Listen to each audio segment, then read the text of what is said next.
Well, as you know, we had the briefing from Mr. Kidva and Mr. Lansus on the situation in Syria, which is unsatisfactory, clearly unsatisfactory. And we believe that under such circumstances, we need to intensify international efforts to achieve a political settlement of the conflict. In this context, the Russian initiative to hold an international conference on Syria is extremely relevant. And Kofi Annan's proposal to have an action group meeting in Geneva is very much in line with that initiative. So my Foreign Minister, Sergei Lavrov, Foreign Minister of Russia, has accepted this invitation of Kofi Annan to come to Geneva, and he will be there. And we are looking forward to intensive interaction among the foreign ministers of those countries who will be participating in that important meeting in order to stimulate the parties in Syria to stop violence and enter into political dialogue. Please.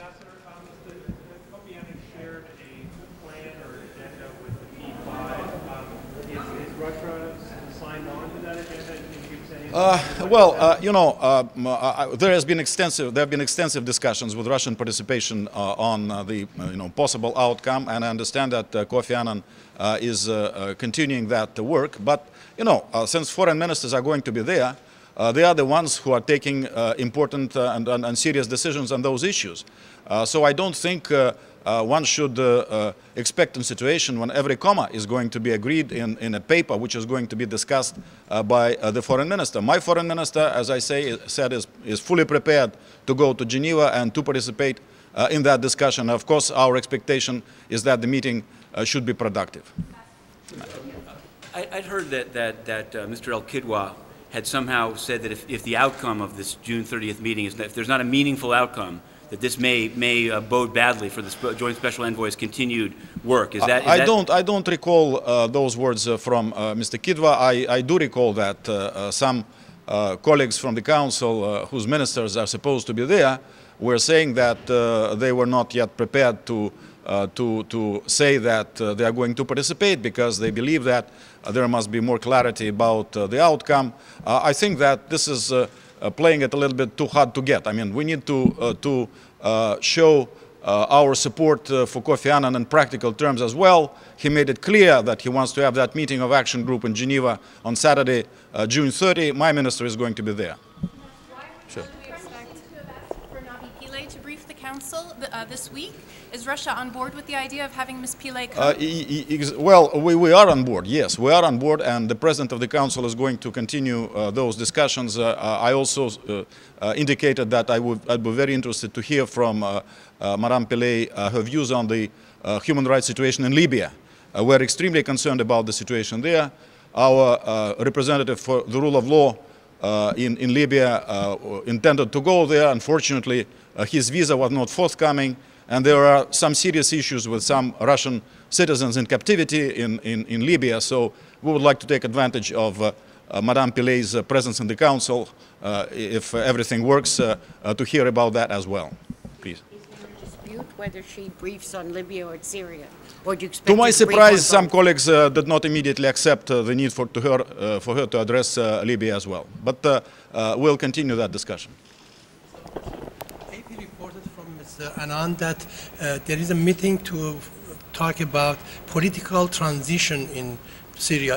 What's the United Nations position? What's your country's position? Well, this of course is something which is going to be addressed in the document, which is still to be worked out. And this is a key issue where various views are expressed. Our view, Russian view, is very clear and has been expressed on the political level on a number of occasions. We believe that it is the Syrians themselves who need to work things out, and it's not for various countries outside to say what is going to be acceptable for them and what is not going to be acceptable to them. And we think that this is where we should focus our efforts. What can you do that's different? You're going to be next. Yeah.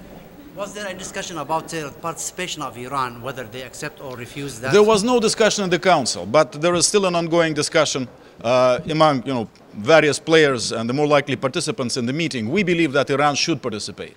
Our position is very clear that P5 members of the Security Council should be there. Neighboring countries who are willing to come to Geneva should participate. Some key Arab League members who are heading various Arab League bodies should be there. And also we believe that Iran and Saudi Arabia should be there because they have an influence on the situation. I'm wondering what difference the contact group could make if you're saying that they shouldn't express, how can you make a difference on the situation in Syria if you're not willing to weigh in on what should happen next? Well, you know, we should weigh in, but in a way which would be constructive and would not prejudge the outcome of the Syrian efforts. First of all, we should lean on them to stop violence and to enter into meaningful political dialogue. This is I believe, the most serious challenge which the international community is facing, and I think that the action group can make a difference in this regard. Are you still going to have a conference in Moscow? And if so, when? At this point, I think our focus is to have this meeting, which Kofi Annan preferred to have in Geneva. So this is, we hope, what is going to happen. DPKO seems to be moving towards moving away from a monitoring mission to something that focuses more on mediation, confidence building. Well, we'll see. We'll see. We are expecting recommendations from the Secretary General. We believe that the mission is doing, even now, a very important job in Syria when it's constrained its ability to move around the country. Because of the decision taken by General Mood, and we understand, we regret that this is the situation, but we understand that he had to take this decision.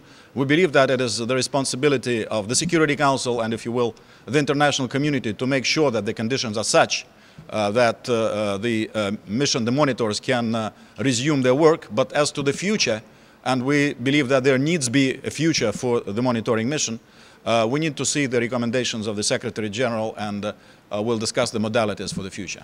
Sure.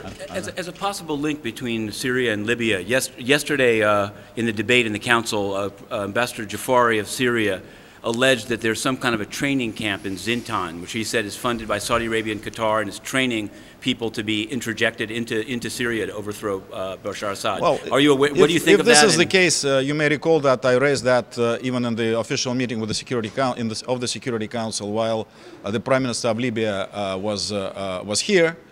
We believe that if this is true, this is wrong. We have heard also of training camps in Kosovo, in some other places. This is something which is directly contrary to Kofi Annan's plan. From the outset of his activity, he said to us that further militarization of the Syrian conflict would be a mistake and would not be in line with his actions. So that, of course, is very deplorable if this is the case. And, of course, Libya has so many domestic issues that I believe that for them to return to the old Gaddafi pattern of exporting revolution would really be a tragic irony, if you will, of history. UNSMIC and UNSMIL, can the two missions that are in those two countries that you mentioned, Kosovo and Libya, do they have any role in verifying these claims of training camps? No, I'm afraid not. I'm afraid it's not their mandate.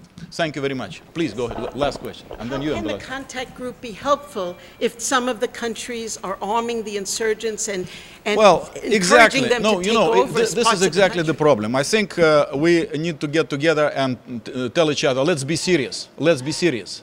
All those, national selfish agendas in the context of Syria have not worked.